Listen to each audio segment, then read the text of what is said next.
عزیز طلباء اور طالبات، امید ہے آپ سب اللہ کے فضل و کرم سے بخیر و عافیت ہوں گے۔ آج جماعت دہم کا لیکچر نمبر 9 ہے، جو کہ حصہ نظم پر مشتمل ہے۔ اس سے پہلے ہم لوگ مرزا نعت حمد مرزا محمد سعید کا تعارف اور کچھ گرامر کا حصہ کر چکے ہیں۔ اب ہم آتے ہیں نظم کی طرف۔ اچھا، نظم کی تشریح کے حوالے سے پہلے میں آپ لوگوں کو بتا چکی ہوں یہ چیز کہ تشریح آپ لوگوں نے بڑی تفصیل سے لکھنی ہے، اور پوری تشریح چاہے آپ کہیں سے بھی کریں، یہ سن کے کریں، لیکن بہرحال آپ نے تشریح لکھنی ہے، کیونکہ لکھنا آپ لوگوں کے لیے بہت زیادہ ضروری ہے۔ تو حصہ نظم کی طرف جانے سے پہلے تعارف ہے میر انیس کا، جو کہ آپ کے صفحہ نمبر 124 پر مشتمل ہے۔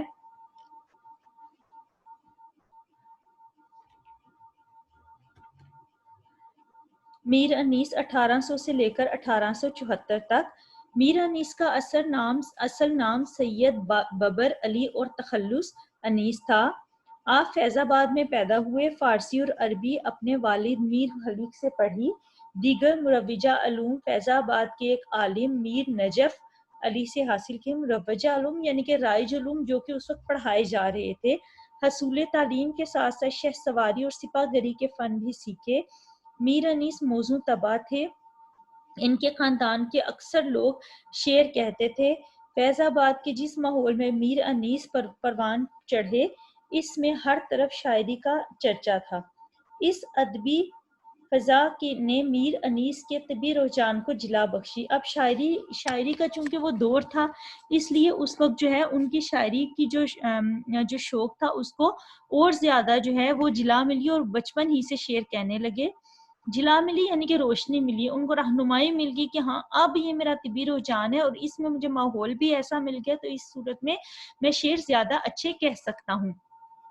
کبھی کبھی والد کے ساتھ لکھنؤ کے مشاعروں میں بھی شریک ہوتے تھے۔ اس کے بعد لکھنؤ آگے۔ لکھنؤ جو ہے وہ شاعری کا گڑھ تھا، اس وقت بڑے بڑے شعراء وہاں پر موجود تھے، اور وہاں پر بڑے بڑے مشاعرے ہوتے تھے، اور شاعر اپنا کلام پیش کرتے تھے، تو یہ وہ موضوع طبع بھی تھے، پھر وہاں مشاعروں میں شرکت بھی کرتے تھے، تو اس سے ان کی شاعری کی جو حصہ ہے اس کو کافی سکون ملا۔ میر انیس ایک بلند پایا مرثیہ نگار تھے۔ ان کے مراثی میں سوز و گداز، سوز کا مطلب ہے دکھ اور گداز کا مطلب ہے نرمی۔ اب اس کو میں ایک چھوٹے سے شعر سے آپ لوگوں کو بتاتی ہوں کہ دل سی گداز چیز کو پتھر بنا لیا، جو غم ملا جبیں کی شکن میں چھپا لیا، گلوں نے داغ لیا شمع نے گداز لیا، ہمیں کو درد محبت کا ترجمہ نہ ملا۔ اب یہاں پہ سوز و گداز کے حوالے سے یعنی کہ غم اور جو گداز ہے نرمی، جو دکھ کے بعد پیدا ہوتی ہے، ٹھیک ہے۔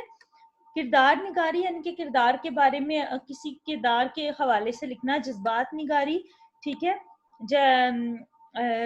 مختلف قسم کے جو انسانی جذبات ہوتے ہیں، خوشی، غم، دکھ، پریشانی، ماتم، یہ مرثیہ نگاری وغیرہ اسی چیز کو منظر کشی میں آپ کے جنگی حالات آ جاتے ہیں، آپ کے کوئی میلوں ٹھیلوں کے واقعات آ جاتے ہیں، کوئی اور چیز، ان کی منظر کشی کے بہترین نمونے موجود ہیں، جو ان کی قادر الکلامی کی دلیل ہے۔ قادر الکلامی یعنی کہ اپنے کلام پر انہیں مکمل عبور حاصل تھا۔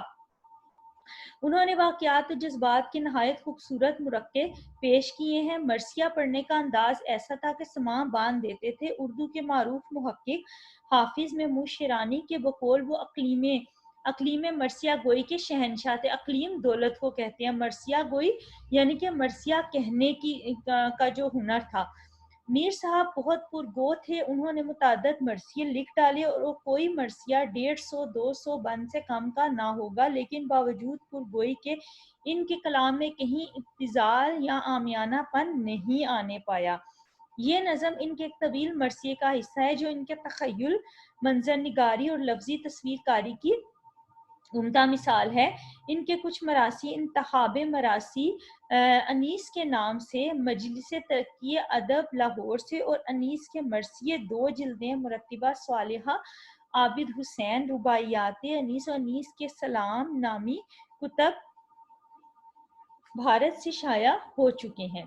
اچھا، یہ ان کا انٹروڈکشن تھا۔ اس حوالے سے جو چیزیں مشکل تھیں وہ میں نے آپ کو اس کے لیے گائیڈ کر دیا۔ پھر بھی اگر کسی جگہ پہ آپ کو کوئی مشکل پیش آئے تو آپ اس کو انڈر لائن کر کے اس کے ساتھ ایک سٹار بنا لیجئے گا، انشاءاللہ ہم اس کو ضرور ڈسکس کریں گے۔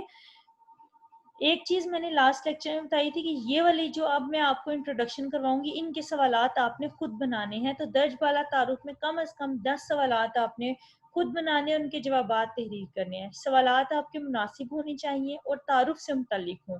ایسا سوال نہ ہو ایک سوال آپ پوچھیں کہ پیدائش کا پوچھا اور پھر اگلی دفعہ جگہ کا پوچھ لیا، سنے پیدائش. ایسا نہیں، پراپر سوال آپ کے ہوں. جس طرح سے میں آپ لوگوں کو سوالات بنواتی رہی ہوں اس طرح سے آپ لوگوں نے پراپر سوالات بنانے ہیں. کم از کم کوئی 10 سوال اس کے بنائیں، ٹھیک ہے؟ اور پھر ان کو کاپی میں تحریر کرنا ہے. پھر بھی اگر کسی قسم کی کوئی بات سمجھ نہ آئے تو اس کو آپ انڈر لائن کر لیں گے اور وہ آپ مجھ سے اسکول اوپن ہونے پر پوچھیں گے. ٹھیک ہے؟ بہت شکریہ.